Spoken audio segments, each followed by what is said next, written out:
নমস্কার। আজ 14ই আগস্ট 2025 বৃহস্পতিবার। আজ আমরা সাতপাড়া হাই স্কুলের বিদ্যাসাগর কক্ষে সমবেত হয়েছি। তার একটাই উদ্দেশ্য, আমরা সবাই মিলে কন্যাশ্রী দিবস পালন করতে চলেছি। আমাদের সাতপাড়া হাই স্কুলের কন্যাশ্রী ক্লাবের নাম শ্রীকন্যা। এই কন্যাশ্রী প্রকল্প, যেটা আমাদের পশ্চিমবঙ্গ সরকারের মাননীয় মুখ্যমন্ত্রী মমতা বন্দ্যোপাধ্যায়ের উদ্যোগে 2013 সালের 1 এপ্রিল থেকে চালু হয়েছিল। সেই কন্যাশ্রী প্রকল্পের একটা ঐতিহাসিক প্রেক্ষাপট আছে।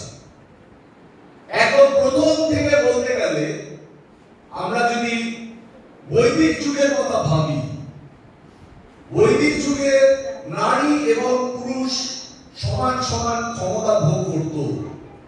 তখন প্রত্যেকটা নারী এবং পুরুষ সমান শিক্ষায়, সমান ক্ষমতায় বলীয়ান ছিলেন। মেয়েদেরও তখন ছেলেদের মতো উপনয়ন হতো। মেয়েরাও তখন ছেলেদের মতো উচ্চ শিক্ষায়, উচ্চ শিক্ষিত হতে পারতেন এবং তারা শাস্ত্র পাঠ করতেন। কিন্তু ঘটনা হলো কি, মেয়েরাও যখন শাস্ত্র পাঠ করে অনেক উচ্চ শিক্ষিত হলো, তখন মেয়েরা আর বিয়ে করতে চাইছিল না। তখন সমাজের মধ্যে একটা সামাজিক সমতা বিঘ্নিত হচ্ছিল। তার পরবর্তী যুগ থেকে মেয়েদেরকে ধীরে ধীরে দমিয়ে দেওয়ার চেষ্টা শুরু হলো, যে তুমি জন্মাচ্ছ, অত বিশাল উচ্চ শিক্ষিত হতে হবে না, তোমাকে বিবাহ করতে হবে, বিবাহটাই তোমার উপনয়ন।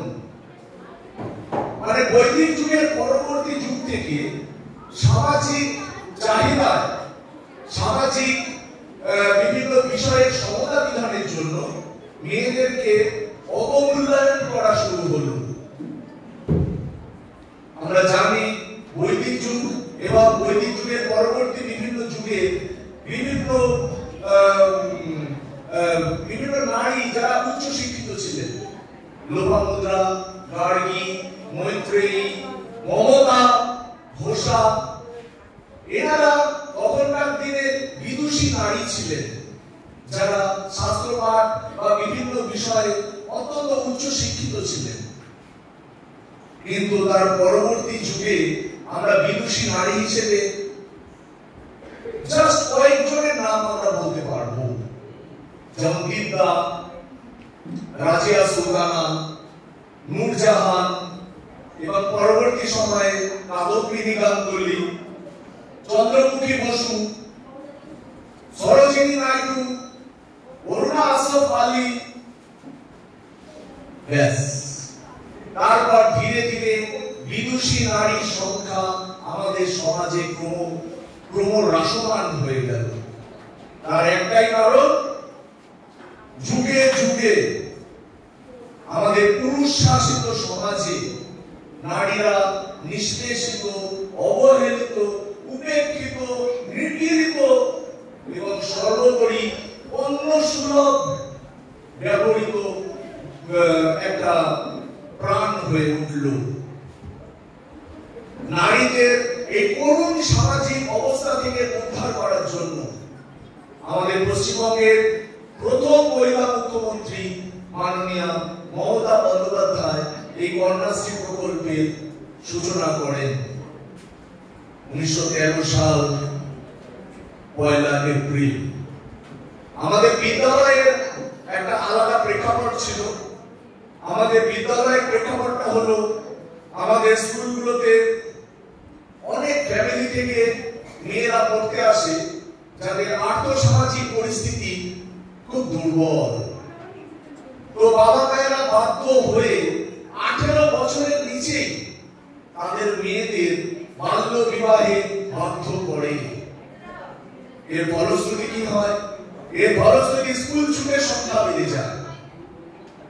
এই স্কুল ছুট কমানোর জন্য বর্তমান ছাত্র ছাত্রীদের বিদ্যালয়ে মুখী করার জন্য এবং সর্বোপরি বাল্য বিবাহ রোধ করার জন্য প্রত্যেকটা স্কুলে, পশ্চিমবঙ্গের প্রত্যেকটা সরকারি স্কুলে, বেসরকারি স্কুলেও আছে, এই কন্যাশ্রী প্রকল্প চালু করা হয়েছিল। বর্তমানে আমরা দেখতে পাচ্ছি এই কন্যাশ্রী প্রকল্প চালু হওয়ার ফলে আমাদের একটা মেয়েদের মধ্যে সামাজিক পরিবর্তন, সামাজিক বিপ্লব ঘটে গেছে।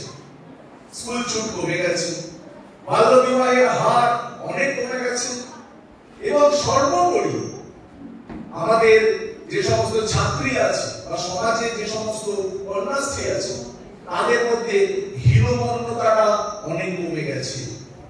তাদের মানসিক জড়তা শেষ হয়ে গেছে। তারাও এখন অন্যায়, অবিচার, অত্যাচার, শোষণের বিরুদ্ধে প্রতিবাদী হয়ে উঠেছে। তার একমাত্র কারণ হচ্ছে এই কন্যাশ্রী প্রকল্প। মেয়েরা এখন স্বাবলম্বী হয়ে উঠছে। এই কন্যাশ্রী হচ্ছে স্বাবলম্বী হওয়ার প্রথম ধাপ। আমাদের কন্যাশ্রী সারা বিশ্ব জুড়ে এর সাধুবাদ এবং সম্মান অনেক বৃদ্ধি পেয়েছে, সারা বিশ্ব জুড়ে। 2017 সালে রাষ্ট্রসংঘের পাবলিক সার্ভিস অ্যাওয়ার্ড আমাদের কন্যাশ্রী প্রকল্প পেয়েছে। এই কন্যাশ্রী প্রকল্প আমাদের পশ্চিমবঙ্গের যে নারী সমাজের একটা স্বীকৃতি, একটা মর্যাদা এবং আত্মসম্মানের প্রতীক হয়ে দাঁড়িয়েছে। আমরা এই কন্যাশ্রী প্রকল্পের জন্য গর্বিত। আমাদের আশা, আমাদের কন্যাশ্রীরা দেশের মুখ উজ্জ্বল করবে। আমাদের শুধু মনে রাখতে হবে, তুমি শুধু রামের সীতা নও। আমাদের মনে রাখতে হবে, তুমি শুধু সত্যবানের সাবিত্রী নও। আমাদের মনে রাখতে হবে, তুমি কল্পনা চাওলা, তুমি পিটি উষা। আমাদের মনে রাখতে হবে, তুমি পিভি সিন্ধু, তুমি দ্রৌপদী মুর্মু।